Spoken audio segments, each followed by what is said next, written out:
So by now, everybody knows there's a lot of seismic activity here on the West Coast. I actually was in the middle of it last night out here in Vermont, Nevada. Things were shaking around like crazy. So I figured today would be an excellent day to pull together some supplies and do a video on what you need in your earthquake kit.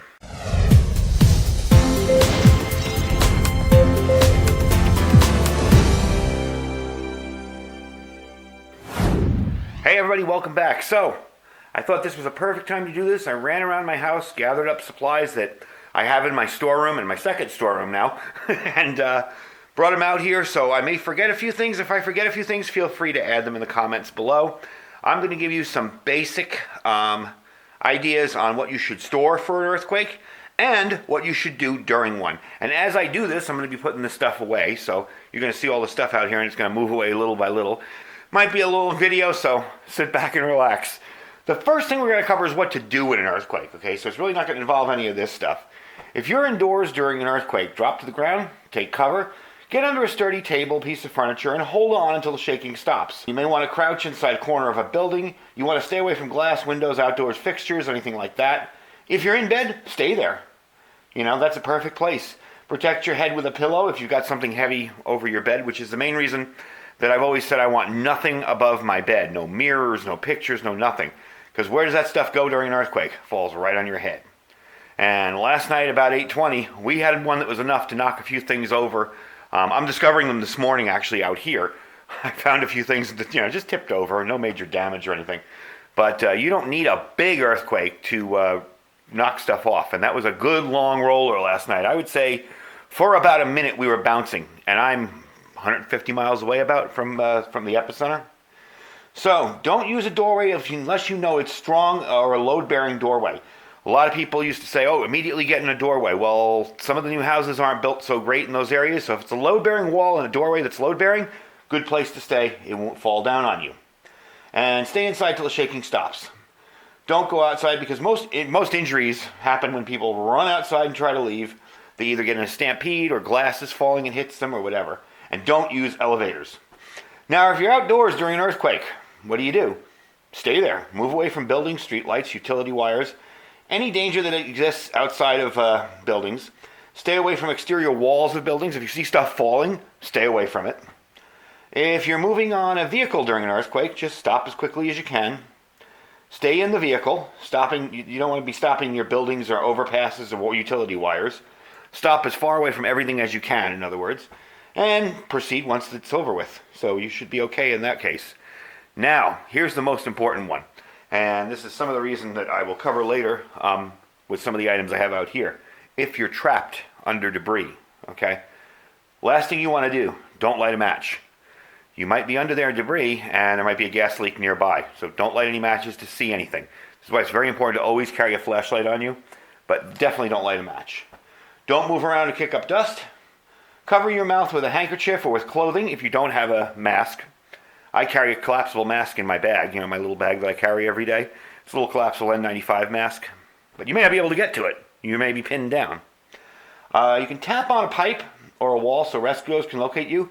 If you have one, use a whistle. Shout only as a last resort. When shouting, not only can you mess up your vocal cords so you can't shout anymore, but when you have to open your mouth and shout a lot, you can inhale a lot of dust and that can mess up your lungs later. So that's just some basic safety tips. That's right off I believe it's a FEMA website. Basic safety tips for earthquakes. Now let's get into the fun stuff, which is the gear. All right, so we're going to start off with the most basic of things, which is, of course, food. First thing you want to do is make sure you have some food put away for emergencies. Power may be out, your freezer may be going, whatever. You don't want to deal with that. You want to have food ready for emergencies, ready to take with you should you have to evacuate.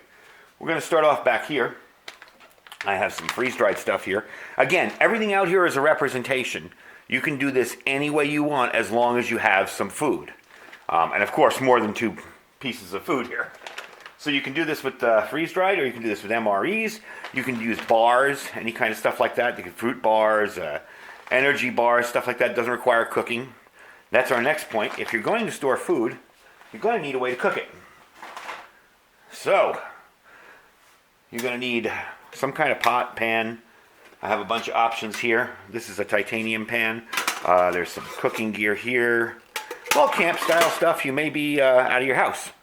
So you may not have a chance to do this in your house. If you are cooking inside your house, my house is all electric, so when the power goes, I don't have a way to cook unless I use an alternative method.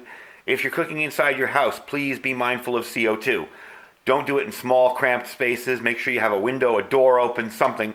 And make sure you have a CO2 alarm as well as a smoke detector, so that you don't end up poisoning yourself. I'm going to have over here, let me find a spot for the stuff as I move it away. Over here I have a little stove, okay? This little guy here, a little burner. He unravels here and attaches to a propane can similar to this. And you have a way to cook your food. But remember, please be safe using this stuff inside, especially after an earthquake where there could be ruptured gas lines. I would say to stick with things like MREs and fruit bars for the first little bit, so you're not dealing with open flame should there be any kind of gas leaks or anything like that. So let's move on to the next part. All right, we got a little more room on the table here. I am removing stuff as I talk about it so that we'll finally have enough room at the end for the last few things that are a little bit bigger. Next up, we talked about food. You need water. Again, this is a representation. You're going to need a whole lot more water than this. You can store it any way you like. Short term, those big 1 gallon jugs like milk jugs are fine as long as they didn't have milk in them previously. I don't use those again. But if you buy them from the store with water in them, they're good. Long term, that plastic does degrade and you will leak. After a while, it'll start to leak. I recommend the 5 gallon, I forget what they call them, but you'll see them in offices. They tip them over and put them in the water cooler. I recommend those. I recommend 55 gallon drums if you have a place to put them, because they're very, very heavy. If you live on the 20th floor of an apartment high-rise, no, you're not going to want those. But you can use the 5 gallon drums. You can store bottled water. Another option is a good filter. Now, you can get a Sawyer mini squeeze filter very inexpensively, but I have to get the rest of this stuff behind here. This is a Survivamate filter. This is a ceramic filter. It filters down to 0.001 micron. It will get out viruses and bacteria and other stuff too. You probably want a better filter for an earthquake kit because you may be dealing with sewer line breakage. It may get into your water, your wells, whatever. You want to be able to filter that out really well. You can get a big Berkey, which is a big tall water filter for your house. I would suggest maybe even a distiller, which I have. I've shown you that in other videos. Another option is a water bottle filter. This is from JTTVO. This is just a simple water bottle filter. It's got like a Survivor straw in there with a filter on top. So, you definitely want something to filter your water if you believe it's contaminated or if you get a boil order notice from your county, whatever. So water and a water filter, very, very handy. You definitely, like I said, want more to store than just this one. So make sure you stock up on that. That's not hard to do. I mean, in a short-term case like you might be facing now, again, this video is not geared towards my regular subscribers who are very well prepared. It's geared towards people who are just like freaking out right now. What do I do? Oh my God, there's an earthquake. So just get some bottled water, put it away, you'll be okay. My general rule is 1 gallon per person per day, and that's just for drinking. That's not for bathing or anything like that. So if you're going to be upping it a little bit, I'd go with 2 gallons a day per person. And if you're buying it for a large family, buy it in the jugs. Don't buy individual bottles. It's just a cheaper way to do it. You can buy bottles for drinking, but it's cheaper for storing the bulk water if you're going to be using it for sanitation to buy it in the jugs. All right, let's move on to the next thing. A good pair of work shoes or boots. Get yourself a good pair of boots, a good pair of work shoes, whatever, even a decent pair of sneakers. Remember, you're going to be stepping on glass, nails, all sorts of stuff. You want something that's going to protect your feet. Here's another little tip that I'm going to tell you.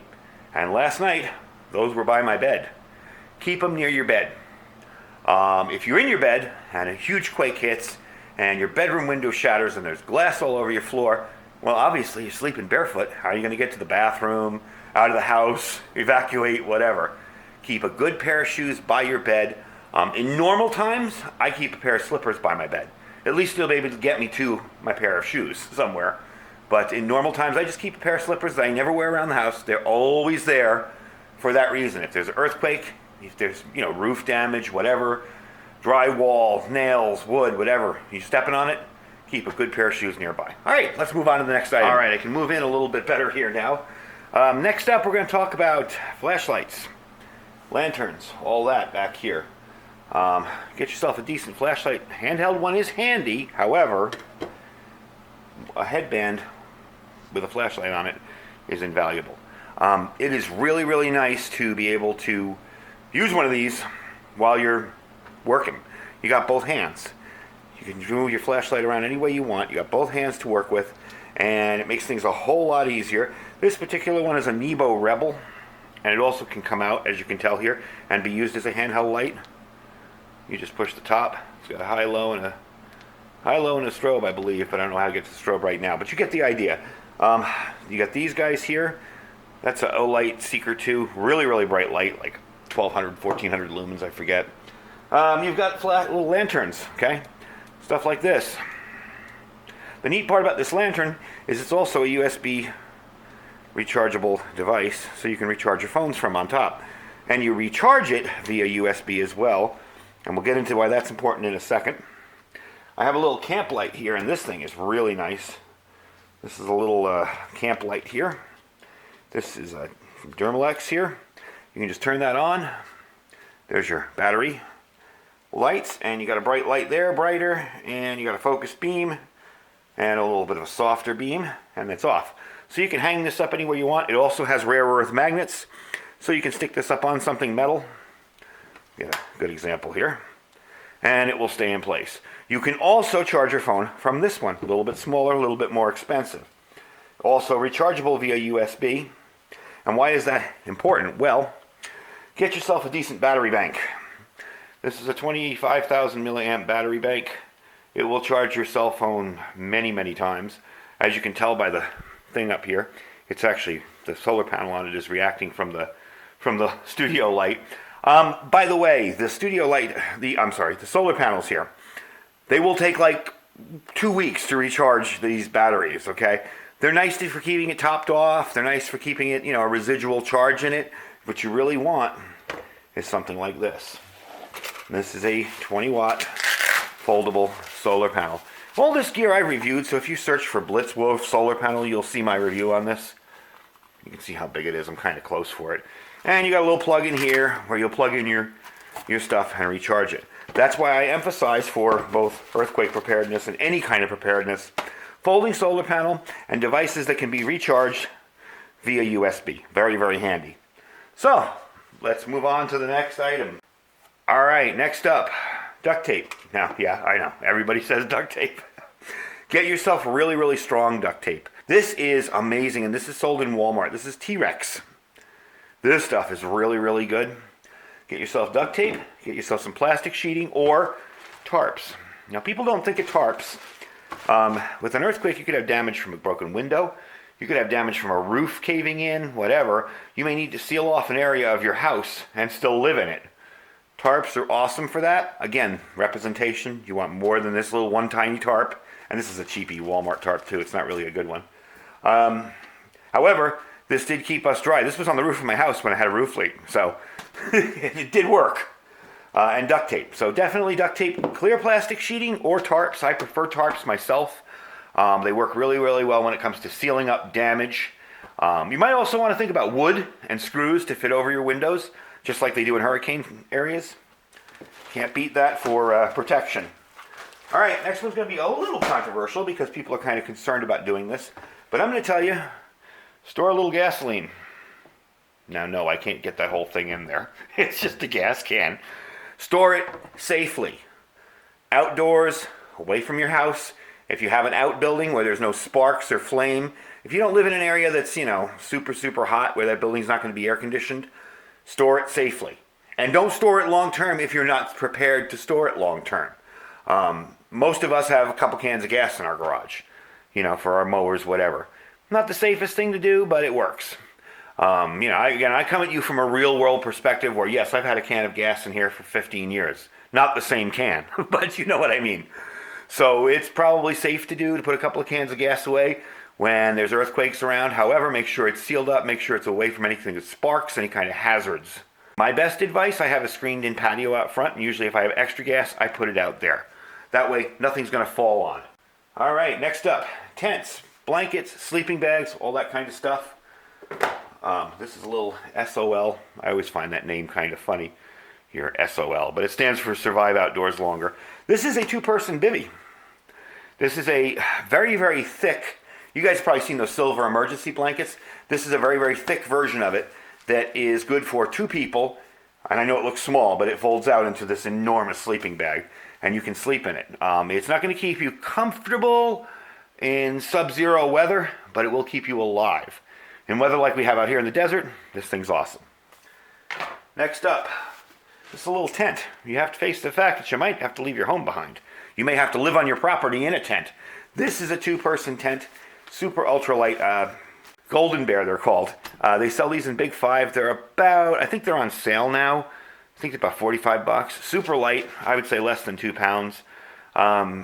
It does resist water fairly well, so if you're in a windy environment and a rainy environment, this will do fairly well. Not only that, I've treated it. I've sprayed it down with some spray, and I will show you that spray here in a second. This stuff here, Silicone Water Guard. So when I set this up for my review video on it, after I was done with the video, I sprayed the whole thing down. Sprayed it again with water. It really does resist water now. So yeah, get yourself a decent tent. You may be living in that for a while on your property if your house is collapsed or very damaged. Blankets are important, good wool blankets. Anything like that, really, really helpful in keeping yourself comfortable. Now out here in the desert, I'd probably just sleep in the tent in my clothing because it's hot. All right, next up we're going to talk communication options. Now communications not only covers talking to other people, but it also covers listening. You saw me review this little Reticus radio a few weeks ago. This is an awesome little radio. Again, USB chargeable. So with no batteries to deal with, no mess, no fuss. Just plug the thing into my solar panel and I can charge it back up. Does really, really well. Also gets shortwave, kind of a nice bonus. I showed you guys how to do an extended antenna for shortwave using speaker wire. It's really cool, but you don't really need that for this. This is to gather info from your local stations. Our local station here last night was broadcasting information, and we didn't even have much damage. We just had a whole lot of shaking, so it's good to have. Ham radio, look into it. I really enjoy doing ham radio, and you can also get a whole lot of intel doing ham radio for your own safety. This is a little VX7, the Yaesu VX7. I know the Baofangs are very popular. Not a bad radio. Yeah, they're cheap. They'll get you into the hobby. Once you get into the hobby, you probably want to look at something a little bit more sturdy. I got a Baofeng. I'm not going to complain about them. I got a lot of little Chinese handhelds. They work. But for something like a real disaster, if you're going to get in there, do it right. Get something a little more sturdy. This is submersible. It's mil-spec rated. You can drop this thing. You can bang it around. It's not going to break apart. So those are your communication options. With them, whatever batteries you're using, store extra batteries. Very, very important. You definitely want to make sure you have enough of these put away to power any of your gear that uses batteries. Some of the reason why I like USB rechargeable stuff is you don't have to deal with this. But you're eventually going to have to deal with batteries, so make sure you store enough of them. All right, let's move on to the next items. All right, I think we can roll through the rest of this stuff without having to move too much stuff away. I don't want to make the video too long, but there is a lot of stuff to cover, so please hang with me and check out the rest of the stuff we got going on here. Now, the next thing I'm going to show you is more of a comfort item. Remember, we're in the desert. It's going to be hot here. You may be somewhere where it's freezing cold, and you'll have to find a way to keep warm. Mr. Buddy heaters, stuff like that, really awesome. We have them. We use them in the winter, but this is a neat little device. Doesn't cost much. I think these are like $15. And what they'll do is they will spray out kind of like a swamp cooler. See that mist coming off it? You turn on your fan, and you'll have a nice little spray of air, and this will cool you off really, really well. And all you're going to do is just recharge this with the USB again. They work really great. See, got it up high. So a handheld fan of some kind doesn't have to have that little mister in the middle, but it is a handy little thing. You'll fill the water up top here. So I mean, this won't run forever, but if you're outside, you feel yourself starting to get overheated. If you're in a tent, it's very, very hot, whatever, not a lot of wind, something like this can really be a comfort item. That's just an aside. Get yourself a small portable fan, if I could speak today. A little swamp cooler, something small, portable swamp cooler, something small that'll keep you cool during a power outage. Next up, we're going to talk about tools. An axe. People don't think about this for your home, but you may have to break down walls. You may have to chop down trees that have fallen on your house. Yeah, a chainsaw is handy, but a chainsaw is going to use up gasoline that you may want to save for your vehicle to go to the store, whatever. So I always tell people, get an axe first. It's a Fiskars X11, very sturdy. So, get yourself an axe. Also great for breaking out of a building if you're trapped inside of it. Good knife. I did a review on this a while back. These are awesome little knives. And any of this stuff you can look up, by the way, in my if you go to my videos page and search, you can look it up. But a good fixed blade knife. You might have to chop up some wood for firewood. You might have to do some kind of camp tasks, cutting cordage, whatever. Get yourself a decent, good fixed blade knife. Even if you just keep it in your kit, keep it sharp, put it away. You'll really be thankful that you have one. Next up, good pair of pliers. There are specialized pliers for turning off gas and water, and I have them in my cert bag. I didn't want to dig through that because I got enough stuff to put away after this. But get yourself a good pair of pliers. You can get a specialized wrench to turn off your water. You know, there's a special thing they use, like a twisty thing that stands up. But you can get that. You can get a special wrench that will shut off your gas line. That is something you want to do after an earthquake, is go outside after it's all done shaking and sniff around. If you use propane on your property, sniff around for gas. So there's that. Good multi-tool. Clip this in your pocket and you'll thank me later. There's so many uses for these little multi-tools. This is just a Leatherman, Leatherman Sidekick. Not super expensive, but I have a type of these tools in every single one of my go bags. So definitely a handy item to keep. Lastly, and again, this is not an exhaustive list of tools. You can get screwdrivers. You can store tons of different things. This is just a quick little list because I'm running out of time. All right, this is a Silicone key, and we can thank Rogue Preparedness for this one. I always used to think it was so stupid to have these, and then I started looking around my area and seeing all the places where it could be used. Now, what is this used for? If you've ever seen those little tiny doors on the side of buildings that kind of look like a little door with a little hinge here, you know, about that big on the side of a building, opens up, that's their water line. Usually this is used for outdoor watering, gardeners, stuff like that. This allows you to access any of those particular items. Now, I'm not telling you to go out and steal water from people, but in an emergency, if no one's in the building and you need to restock water, and I'm only talking about emergency, you can use this to get water. Some people suggest these for urban preparedness, you know, walking around a city, and I've seen people do this. You know, I've living, you know, in and near New York City in my life. I've seen people, you know, homeless people go up and use these to. Don't do that. Don't test it out ahead of time unless you have permission. But yeah, these are used to get water from buildings, whatever. You may even have a building that the fire department's allowing you to take water from. Have a key for yourself. So that covers a good basic bunch of tools. Let's move everything in a little bit closer here. This is a Ferro Rod, by the way. I did mention matches and lighters. I didn't mention them yet. Stormproof matches, really handy. Strike anywhere matches. Bunch of good lighters. This is just a sparker I keep out here for my stoves. There's no gas left in it. But get yourself a bunch of good lighters and put them away, store them, have them ready to go. Good Zippo lighters with some fluid, really good. This is a Ferro Rod. I'm going to do a quick demo of this to show you what it can do. For those of you that don't know, most of you know what a Ferro Rod does. Make sparks. You can start a fire with those sparks. So, get a good Ferro Rod if you intend to do it that way. But matches and lighters for most people in an urban situation, perfectly acceptable. Get yourself a pen and a Write in the Rain notebook. And I am missing my Write in the Rain pen. So I'm going to use this just as a representation. Keep it in your kit. You might want to take notes, what you forgot, what you remembered, whatever. Okay, I have this here just for the whistle. This is a whole survival thing it's got a sharp knife, a ferro rod, whatever. But this is a whistle. Now I can't use it. Anyway, get yourself a decent whistle. That obviously isn't that great, but get yourself a decent whistle. Keep it on your gear. I have a whistle on my bag. I keep it with me all the time. This way, if I'm trapped somewhere, I don't have to scream and yell and get dirt in my lungs or maybe, you know, burn out my vocal cords where I can't yell for help anymore. I can just sit there and whistle, and it takes a whole lot less energy. Okay, again, a representation. You'll need a lot more than this. Silverware, plastic silverware, disposable plates. Definitely a handy thing to have. You don't want to waste the water that you stored cleaning your dishes. Next up, fire extinguishers. Get yourself an ABC fire extinguisher. This will take care of everything from grease fires to house fires to wood to everything. Covers it all. They're not expensive.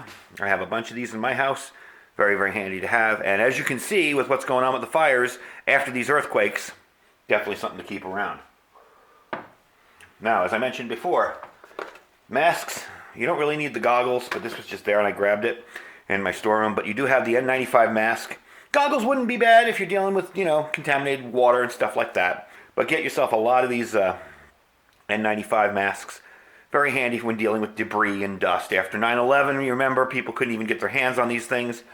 People were charging $80-90 for a mask. So, do you wear glasses? If so, get an extra pair. Do you have contacts? Do you have enough contact solution? All that kind of stuff. This is more, now we're getting into first aid and your own body taking care of it.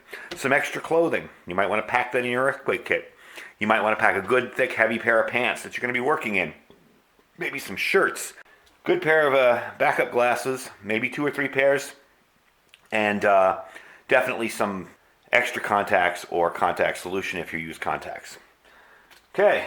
Lastly, we're getting into the first aid area of things here. But I'm going to tell you, get baby wipes. You're not going to be able to shower for a while. Probably, There's going to be water main breaks. There's going to be all sorts of stuff. We saw that in my town here. Even with just a tiny little bit of shaking that we got, there was a water main break in a part of town. So you're going to be dealing with water might possibly being shut off. Now, there's tons of solar showers. I built a solar shower out of a weed sprayer. You guys saw that. If you didn't see it, check it out in the video. Check out the video. You can search for it in my page. But you can build solar showers. But my guess is this is the fastest way to get prepared. Go to the store, buy a couple boxes of these. You'll definitely thank me later. You can clean yourself with them. You can clean your hands. You're going to be filthy if you're working outside in, disaster conditions. So definitely handy. And lastly, and I saved this for last because you got a bunch of options with this. You have a pre-made kit here that I have modified quite a bit. And inside this kit, I have another thing that I wanted to mention that I forgot to mention. Get yourself a pair of heavy-duty gloves. This is my disaster grab-and-go kit. And that's why these are in here. You're going to be picking up nails, broken wood, glass, whatever. Get yourself a good heavy-duty pair of work gloves. I'm trying to talk too fast because the video is running long. Anyway, this has I have a trauma kit in here. I have a tourniquet in here. Quick clot, bleeding agent, stop bleeding agent. Tons of stuff. Stuff like that. Really, really handy. Now this is an interesting little project. I did a video on this a while back. This is a homemade first aid kit in a roll-up. Now this would be enough to sustain me for, myself for any minor injuries I might have. I do have an Israeli bandage in here instead of a tourniquet. They can be used as a tourniquet. You can look them up where to buy them. Again, get yourself just a good first aid kit. Make sure that you're adding items that you take. If you regularly take cholesterol meds, blood pressure meds, heart meds, whatever, make sure you have a spot where you have those put aside and you put a few in here. You could even talk to your doctor if it's a prescription type medication like a pain med and say, look, I'm a little concerned about these earthquakes, whatever. Can I get an extra 2 days worth of prescription to put away? Some of them will work with you. Some of them will understand and work with you. Really all I have in here is my Aleve, some Prilosec, extra Rolaids, and some Primatene asthma tablets because whenever I get around dust, it really clogs me up. And those work very, very well.